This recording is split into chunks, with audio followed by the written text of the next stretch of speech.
Welcome to the Fabulous Lifestyle Radio Show. Tune in for a vibrant mix of fashion, finance, and life's essential foundations. Join us for expert interviews, insightful discussions, and empowering insights to elevate your lifestyle. From fashion trends to financial tips and personal growth strategies, we've got you covered. So grab your headphones and get ready to be inspired. Tune in now to the Fabulous Lifestyle Radio Show and embark on this exciting journey with us.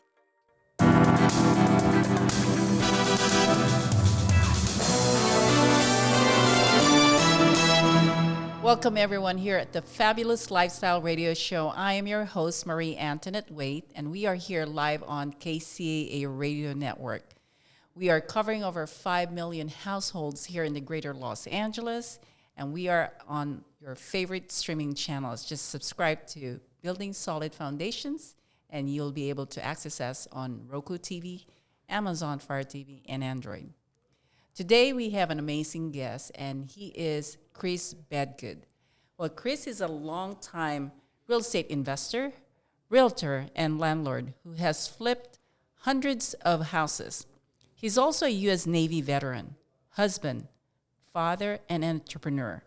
Chris also starred in the hit realty TV show Flipping San Diego, which led him to write a best-selling book called Veteran Flipper, where he educates and motivates newer investors on the ups and downs of flipping houses.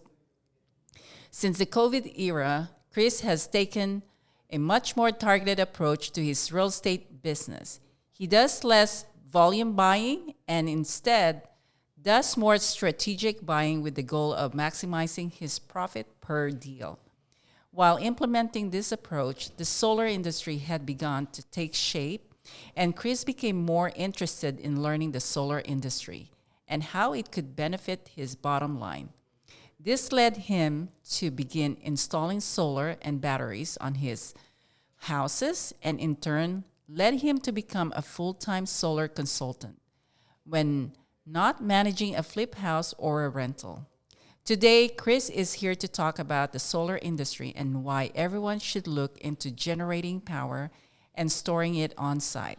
In essence, turning their home or rental into his own power generating plant and not having to be at the mercy of their local government and controlled utility company and its ever-increasing rates. Welcome, Chris. Hi, I'm glad to be here. Wow, Chris, you've got a long resume here. So you've been a long-time real estate investor. So tell me about that. How did it all start for you? I actually write about it a little bit in my book. My book is more about a journey that I had from a teenager to becoming a real estate investor.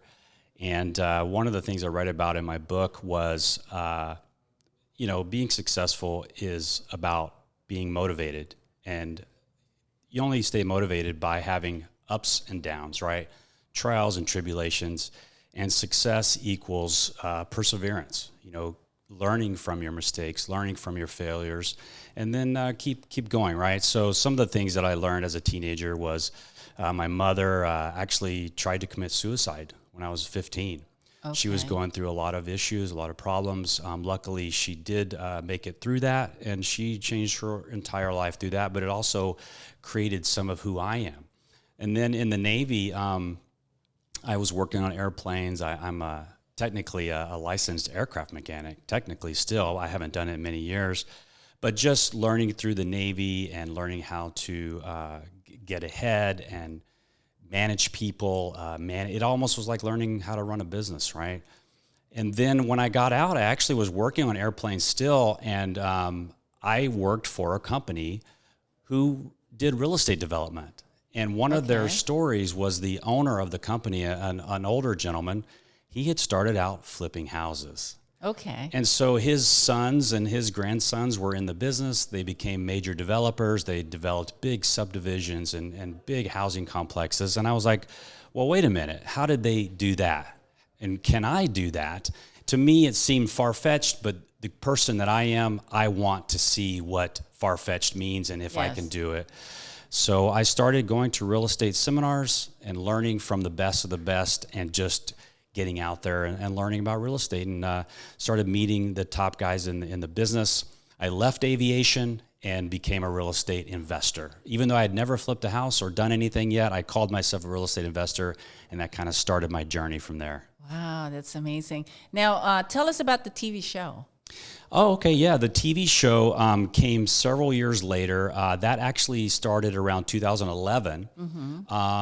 I had networked myself into knowing a lot of people in San Diego who were in the real estate world, and they had gotten sent a flyer from a production company about, hey, do you know any flippers? Do you know any people flipping houses? We would like to interview them. And although I had only flipped a few at the time, I was partnered with a gentleman who had flipped many. So we decided to partner together, and we're like, hey, why don't we try out for this show? We're never going to get it. Doesn't matter, win or lose, we at least had fun doing it. Well, they did come back to us. They chose another team on the East Coast at that time, but that show was so successful, they came back to us the next time and said, hey, we want you to interview again.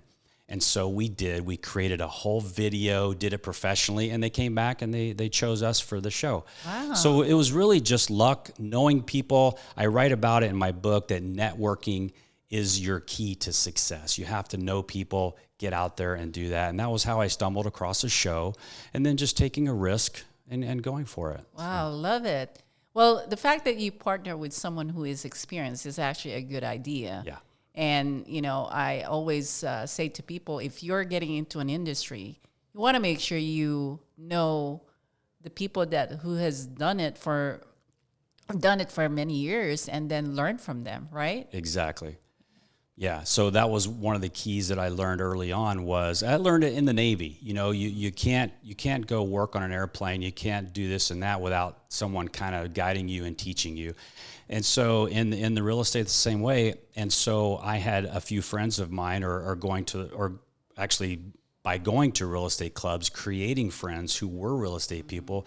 You have to join your local real estate clubs. I'm like, well, what is that? I don't, what is a club? What I mean, I have to join it. And really, I started going to these clubs and started meeting the guys that were speakers. They were the speakers in the room. I didn't want to talk to the guy sitting on the back of the wall. I wanted to meet the guys at the front of the room. And I write about that in my book about networking.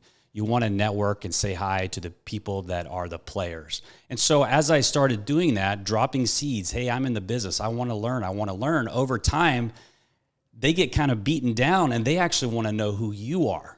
The top speakers, They want to know who you are, because they seem like they see something in you. And that was my goal.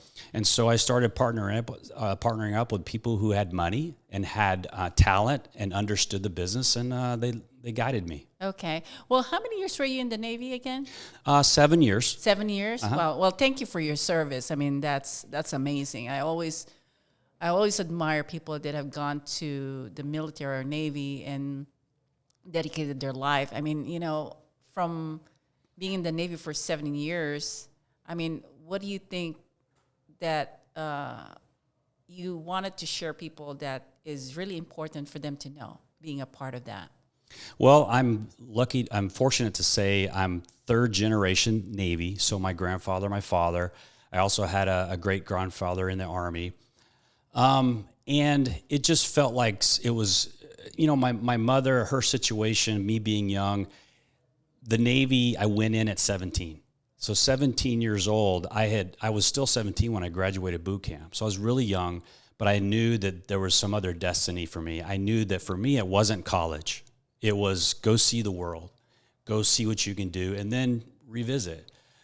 So I just would say to people out there, you don't have to have been in the military, obviously, to succeed at anything. I was just fortunate that I followed in my father's footsteps. I wanted to see the world. I wanted to learn a skill, which was airplanes. And it just happened to translate into a mindset of entrepreneurial stuff. I wanted to be more. I always wanted to be more. Mm-hmm. Many people don't have that. You can train yourself to have that, but you got to get out every morning and work. And you got to work late into the night. And I think the military helped me with that. Mm-hmm. You're working all the time. You're learning skills, and I translated that into my civilian life. That is amazing. Well, so I know that you are doing solar now. What made you decide to get into this? Yeah, so I have rental properties. I obviously have my primary residence, and I was looking into ways to, instead of doing volume, which means volume translates to building a team and having a lot of houses and a lot of things going on in your world of real estate. And that grew too big for me, believe it or not. I wanted to kind of downsize. And in COVID, the COVID era, it kind of, everything shut down. And I just realized, I need to be more focused on each property and how I can maximize my profit on that property versus trying to buy as many as I can and figure it out as I go. And one of the ways I stumbled into that over the past few years was the solar industry. Now, I know coming from a real estate investor and like, Chris, you're super successful. Why are you talking about solar? I was kind of recruited into the industry because I started to believe in it. And they were like, hey, Chris, you should really start to talk about this. And when I learned about batteries and the new way to generate power on site and store it on site to get rid of the utility company, so to speak, and give me back more control, that's kind of why I'm in this business. Okay. Well, I want to learn more about that, but we're going to go take a commercial break. This is the Fabulous Lifestyle Radio Show. I'm your host, Antonette Waite, and stay with us. We'll be back. Welcome to the Fabulous Lifestyle Radio Show, where we talk about food, fashion, finance, and foundations of life. We are live on KCAA Radio Broadcasting Network. KCAA is affiliated with CNBC, NBC News, and NBC Sports. We are sponsored by Sheltered Studios, Fire Connect, and Building Solid Foundation.